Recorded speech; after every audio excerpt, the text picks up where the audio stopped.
সকালের শান্ত রাস্তায় হঠাৎই নেমে এলো এক আতঙ্কের ছায়া। একটি ছোট্ট প্রাণ বাঁচাতে গিয়ে ঘটে গেল বড়সড় দুর্ঘটনা। আজ সকালের দিকে বীরচন্দ্র মনু জোনাল অফিসের সামনে একটি গাড়ি দুর্ঘটনার কবলে পড়ে।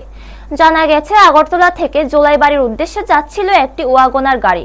পথেই হঠাৎ একটি কুকুর গাড়ির সামনে চলে আসলে তাকে বাঁচাতে গিয়ে চালক আচমকা ব্রেক কষেন। এতে গাড়িটি নিয়ন্ত্রণ হারিয়ে রাস্তাতেই উল্টে যায়।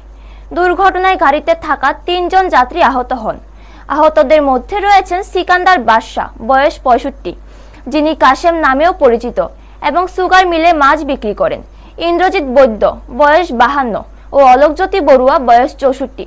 ঘটনার পরপর শান্তিরবাজার দমকল বাহিনীর কর্মীরা দ্রুত ঘটনাস্থলে পৌঁছে উদ্ধার কাজ শুরু করেন। আহতদের তৎক্ষণাৎ শান্তিরবাজার জেলা হাসপাতালে নিয়ে যাওয়া হয়। বর্তমানে তাদের শারীরিক অবস্থা স্থিতিশীল বলে জানা গেছে। এই ঘটনাকে ঘিরে এলাকায় সাময়িক চাঞ্চল্যের সৃষ্টি হয়। পুলিশ ও প্রশাসনের পক্ষ থেকে চালকদের আরো সতর্কভাবে গাড়ি চালানোর আহ্বান জানানো হয়েছে, বিশেষ করে ভোরবেলা বা কম ভিড়ের সময়ে, যখন হঠাৎ করে প্রাণী বা অন্য কোনো বাধা সামনে এসে পড়তে পারে। ব্যুরো রিপোর্ট, নিউজ তৎকাল 24।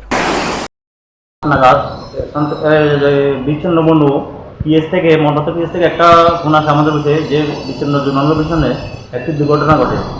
একটি ওয়াগনার গাড়ি রাস্তার একটি কুকুরকে বাঁচাতে গিয়ে অ্যাক্সিডেন্ট হয়, পুরাটা গাড়ি উল্টে গিয়েছে। এতে ৩ জন লোক আহত হয়।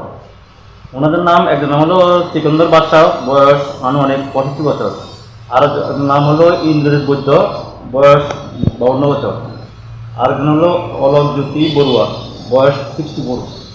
গাড়িটা কোথায় ছিল? কোনখান থেকে কোনখানে যাইতেছিল? গাড়িটা আগরতলা থেকে জোলাই যাচ্ছিল। জুলাই ভাই, ড্রাইভার এখন কি অবস্থা আছে? সবাই মোটামুটি কাটাছেড়া গিয়েছে, ভালো আছে।